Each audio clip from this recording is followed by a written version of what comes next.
Bismillahirrahmanirrahim. Assalamualaikum warahmatullahi wabarakatuh. Saya atas nama Asmianti dengan NIM dan 0121024. Saya dari kelas sipil C. Nah, di sini saya akan mempresentasikan mengenai artikel yang berjudul Analisa Daya Dukung Pondasi Tiang Pancang pada Proyek Pembangunan Pondasi Tisu Blok 5 dan Blok 6. Nah, adapun pada bagian abstraknya yaitu membahas tentang pondasi tiang pancang ini, pondasi tiang itu disebut dengan pondasi yang dipergunakan untuk konstruksi untuk beban berat atau high rise building. Nah, sebelum melaksanakan suatu pembangunan konstruksi itu, kita pertama-tama melaksanakan pekerjaan yang ada di lapangan, yaitu suatu pekerjaan pondasi atau struktur bawah, di mana perlu kita ketahui bahwa pondasi adalah merupakan suatu pekerjaan yang sangat penting dalam suatu pembangunan, khususnya kita yang ada di teknik sipil. Karena pondasi inilah yang akan memikul dan menahan suatu beban yang bekerja di atasnya. Selanjutnya, metodologi pengumpulan data ini dilakukan dengan cara melakukan observasi, pengambilan data dari pihak proyek, serta melakukan penelitian ke perpustakaan. Pada metode ini juga, hasil dari data yang telah dikumpulkan itu, perhitungan daya dukung tiang pancang dilakukan dengan menggunakan beberapa metode. Untuk yang pertama itu dilakukan metode data sondir dan metode Aoki de Alenser dan metode langsung, dan untuk data standar penetrasi tes dengan metode Meyerhof. Nah, berdasarkan data sondir dan standar penetrasi tes yang diperoleh, maka itu akan dihitung dengan beberapa metode yang diperoleh hasil perhitungan untuk tiang pancang. Nah, selanjutnya kita masuk pada bab pendahuluan, di mana di situ dibahas bahwa adanya latar belakang ini adalah untuk membandingkan hasil penyelidikan lapangan dari sondir, hasil penyelidikan lapangan dari standar penetrasi tes dalam menghitung daya dukung pondasi dari hasil kedua jenis alat uji tersebut. Nah, pada bagian B, tinjauan pustaka itu dibahas mengenai kapasitas daya dukung tiang pancang dari hasil sondir. Di antaranya itu perbedaan tes lapangan, sondir atau Conpenetration Test atau CPT. Seringkali sangat dipertimbangkan untuk berperan dari geoteknik CPT atau sondir tes ini yang sangat lebih cepat.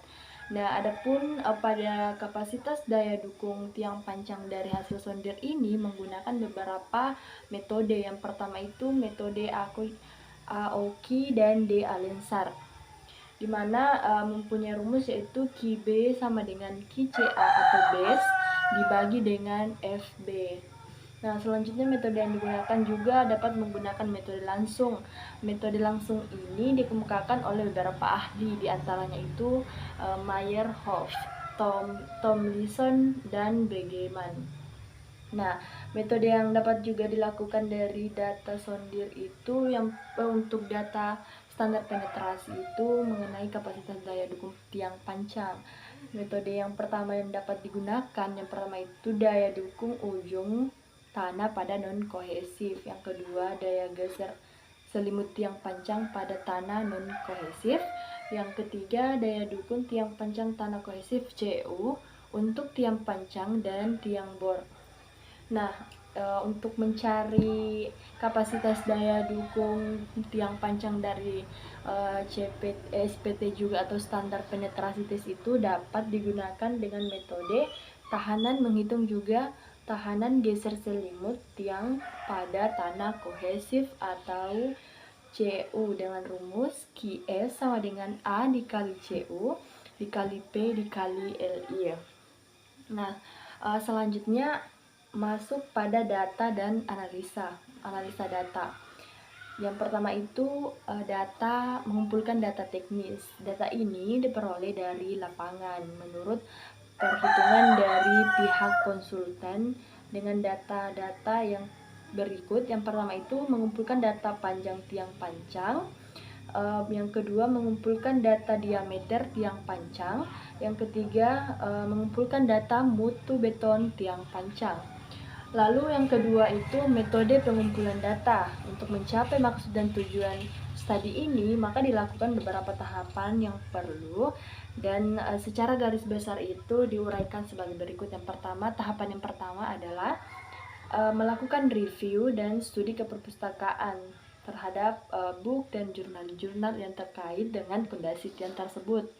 Yang kedua itu tahapan meninjau langsung ke lokasi dan melakukan penelitian lokasi dan mengambil data tersebut. Yang ketiga, tahapan melaksanakan pengumpulan data dari kontraktor, yaitu dari kontraktor perusahaan atau PT. Tahapan yang keempat, yakni mengadakan analisis data yang dengan menggunakan data-data di atas. Nah, pada bagian tahap analisis data ini dijelaskan kita menganalisis data-data yang sudah kita kumpulkan tadi dengan 3 tahapan: melakukan review, meninjau langsung ke lokasi, pengumpulan data dari pihak kontraktor, lalu kita uji dengan menggunakan data-data di atas sebagai formula atau rumus yang telah saya jelaskan tadi.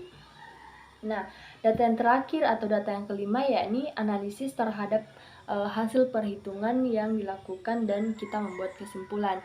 Nah, setelah data dianalisis, maka langkah selanjutnya atau tahapan selanjutnya itu kita membuat analisis terhadap hasil yang telah kita dapatkan dan membuat kesimpulannya.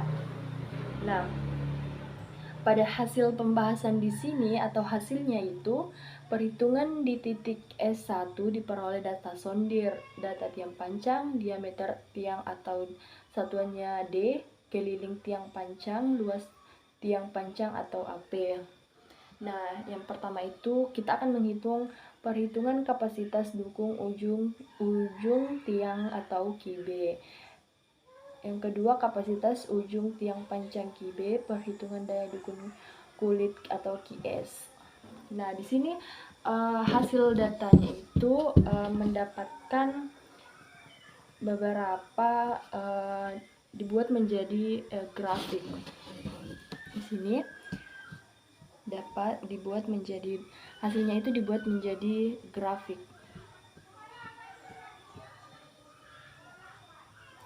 Nah, selanjutnya kita masuk pada kesimpulan. Adapun kesimpulan dari penelitian ini yakni hasilnya itu pada yang pertama, hasil perhitungan daya dukung tiang tunggal itu diambil menggunakan data sondir dan SPT atau standar penetrasi tes pada saat pemancangan. Yang kedua, dari hasil perhitungan didapat kapasitas kelompok tiang. Nah, dari hasil data yang didapatkan itu maka dikelompokkan. Nah, selanjutnya menghitung penurunan tiang tunggal dari kelompok tiang atau fill group. Selanjutnya, data dari sondir dan SPT itu daya dukung tiang pancang sebaik digunakan adalah berdasarkan data sondir, di mana di sini ketika kita sudah mengumpulkan data, maka alangkah baiknya kita menggunakan data dari pengujian atau uji sondir. Selanjutnya, hasil perhitungan kapasitas daya dukung borik fill berdasarkan data sondir dan SPT pada saat pemancangan.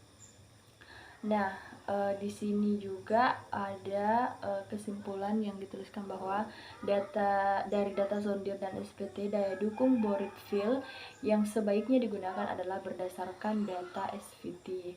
Nah, di sini itu kita menggunakan yang paling baik itu menggunakan uji data sondir dan uji standar penetrasi tes.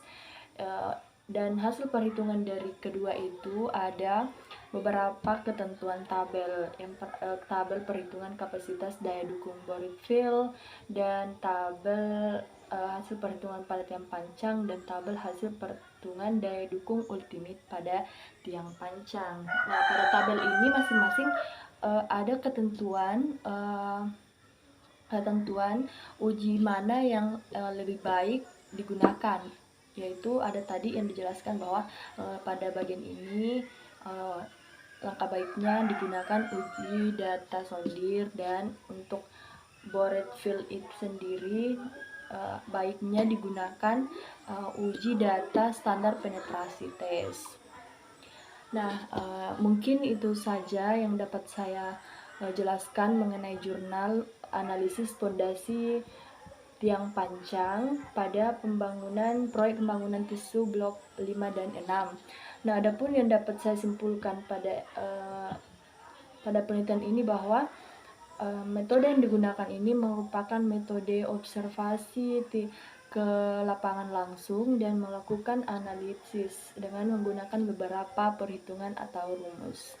Dan pada kesimpulan terakhirnya itu maka akan dibuatkan grafik dari hasil perhitungan. Baik, mungkin itu saja yang dapat saya sampaikan mengenai presentasi analisis pondasi tiang pancang. Terima kasih kepada Bapak selaku dosen pembimbing mata kuliah pondasi dalam. Saya ucapkan terima kasih. Assalamualaikum warahmatullahi wabarakatuh.